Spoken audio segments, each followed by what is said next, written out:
कुरुक्षेत्र के मैदान में धूल उड़ रही है, जैसे कोई बड़ा तूफान आने वाला हो। हजारों रथों से धरती हिल रही है, हर रथ विनाश लेकर आया है।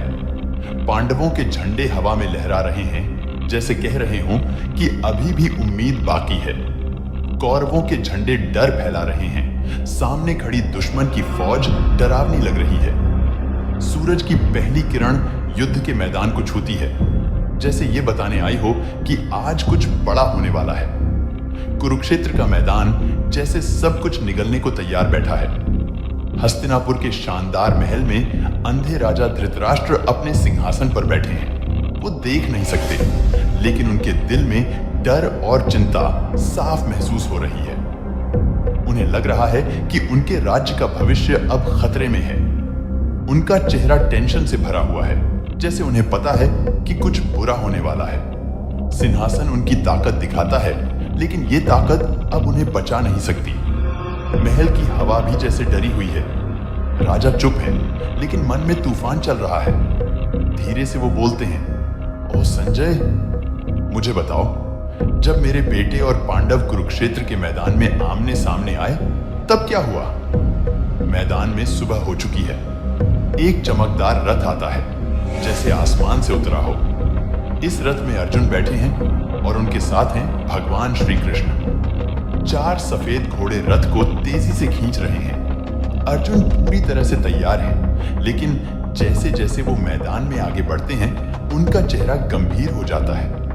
अर्जुन कहते हैं, हे माधव, मेरा रथ दोनों सेनाओं के बीच ले चलो।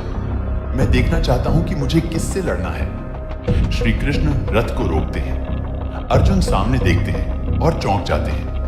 भीष्म पितामह, गुरु द्रोण, अपने भाई, चचेरे भाई, रिश्तेदार सब दुश्मन की ओर खड़े हैं। अर्जुन का दिल भर आता है। वो सोचते हैं, मैं अपने ही लोगों से कैसे लड़ूं?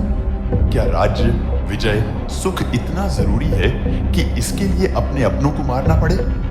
उनकी आंखों में आंसू आ जाते हैं, हाथ से धनुष छूट जाता है। अर्जुन घुटनों के बल बैठ जाते हैं और कहते हैं, हे कृष्ण, मुझे माफ करो, मैं नहीं लड़ सकता। श्री कृष्ण अर्जुन को ध्यान से देखते हैं। वो चुपचाप अर्जुन की हालत समझते हैं, फिर बोलते हैं, हे अर्जुन, ये जो कमजोरी और मोह तुम्हें पकड़ रहा है, ये एक योद्धा को शोभा नहीं देता। क्या तुम उस धर्म को भूल गए हो जिसे निभाने के लिए तुम पैदा हुए हो? श्री कृष्ण आगे कहते हैं, जिस शरीर को तुम मारने से डर रहे हो, वो नाशवान है, लेकिन आत्मा कभी नहीं मरती। आत्मा ना पैदा होती है, ना मरती है।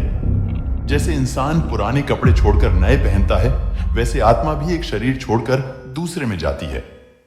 वो समझाते हैं, जो हुआ है वो होना ही था, और जो होगा वो भी तय है।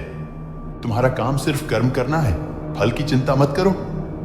ये बातें अर्जुन के दिल में उतर जाती हैं। उनका भ्रम दूर हो जाता है। वो उठते हैं, गांडीव उठाते हैं और कहते हैं, हे गोविंद, अब मुझे सब समझ आ गया है।